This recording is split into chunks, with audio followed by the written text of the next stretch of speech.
Chimney পরিষ্কার আসলে খুব একটা সহজ ব্যাপার যদি আমরা পরপর প্রত্যেকটা পার্টকে খুলে নিতে পারি।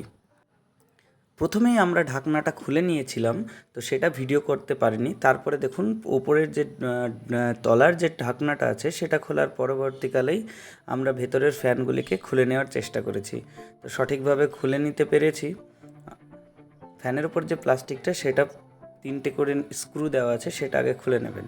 তারপরে ফ্যানের ওখানে একটা নাট আছে, সেটা আপনারা রেঞ্জ দিয়ে খুলে নিতে পারবেন। দুটো ফ্যান খোলার পরে সেগুলো আপনারা দেখতেই পারবেন যে কতটা ময়লা আছে। তো আমাদের এই যে ছবি, এটা হচ্ছে আগের অবস্থা।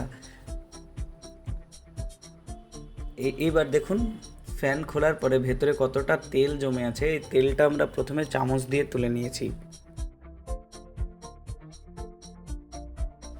এরপরে সমস্ত পার্টসগুলোকে একে একে আমরা একটা বড় প্লাস্টিকের গামলার মধ্যে নিয়ে সেখানে অনেক পরিমাণ করে সার্ফ দিলাম। তারপরে সেখানে কিছুটা গরম জল ঢেলে প্রথমে আমরা তেল যেগুলো লেগে আছে ফ্যান ও অন্যান্য প্লাস্টিক পার্টসে, সেগুলোকে আমরা ধুয়ে নেওয়ার চেষ্টা করেছি।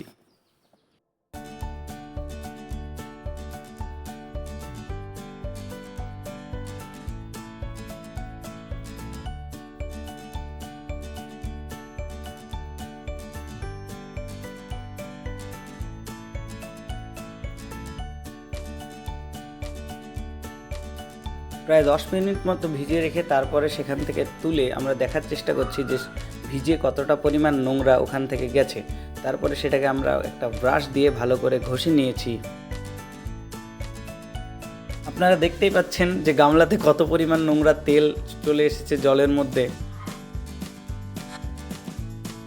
এবার আমরা ভেতরটাকে ব্রাশ দিয়ে সুন্দর করে ঘষে নিয়েছি।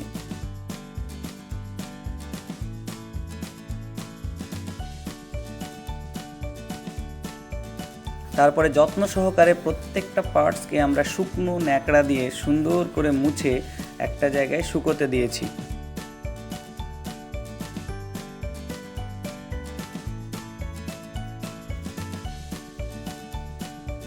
এবারে আমরা চিমনির যে মেন সাকশন এরিয়া সেখানে লেগে থাকা তেলগুলোকে আস্তে আস্তে কেরোসিন দিয়ে ধুয়ে ফেলার চেষ্টা করব।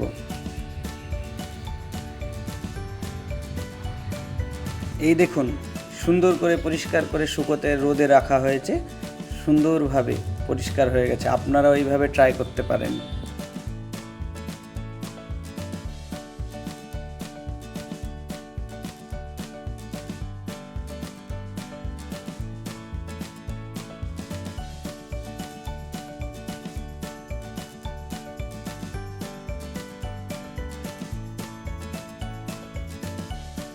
অবশ্যই মনে রাখবেন, প্রথমে সার্ফের জল দিয়ে পরিষ্কার করলেও পরে সেটাকে কেরোসিন দিয়ে ভালোভাবে মুছে নিয়ে রোদে ভালোভাবে শুকিয়ে নিতে হবে। নাহলে কোথাও যদি ময়েশ্চার থেকে যায় তো সেখানে মরিচা পড়ার সম্ভাবনা প্রবল।